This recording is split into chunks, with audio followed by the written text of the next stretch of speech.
Hello my fellow brothers, welcome to Paint and Conquer. Today I'll be painting some Brood Brothers troopers from the latest Kill Team box. Let's talk about speed painting. Let's admit, sometimes we all want to fall into this guilty pleasure, get it done quickly and dive into the games. This is definitely not a guide, but I think I have a somewhat original idea that I'd like to share with you guys, though I'm sure someone else already came up with this method before me. Think of this as an alternative to just slapping on base color and washing the entire model. It's going to be quick and not very fancy. I'm sure you will love it.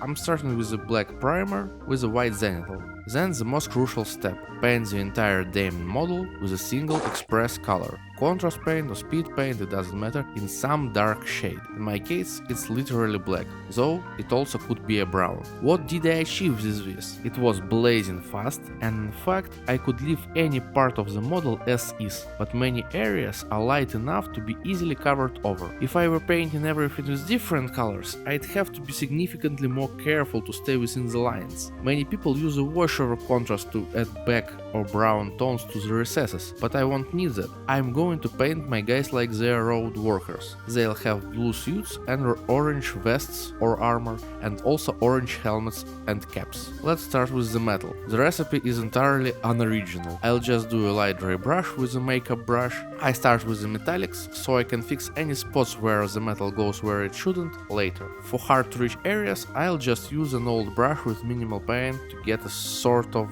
dry brush effect, but not quite. Next up, blue pens. I take a blue paint, thin it with the water to a semi-transparent state, and apply it to the raised parts of the clothing, following the pattern given by contrast layer. I don't need perfect coverage or precise painting within the lines. As I said, any part could be left unpainted, saving a lot of time and simplifying the process. And I'll add a bit of white to my blue and just do a few highlights. This will only take a few seconds. I will paint the orange stuff in a similar way. However, orange paint has much worse opacity and we will need several layers, but this is good in the sense that it makes it easier to highlight by painting smaller and smaller areas with brighter colors. Here are the three paints I'm using for the gradient.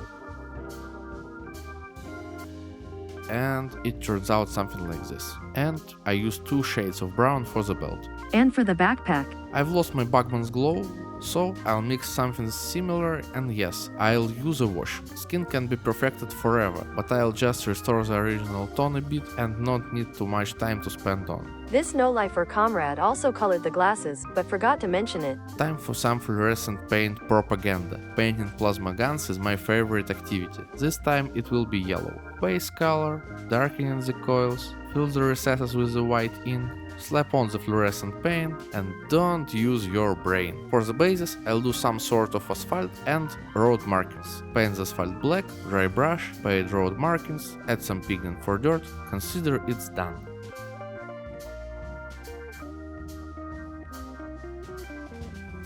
It took me a little bit more than an hour to paint one full dude and his friend's plasma, with all that filming stuff.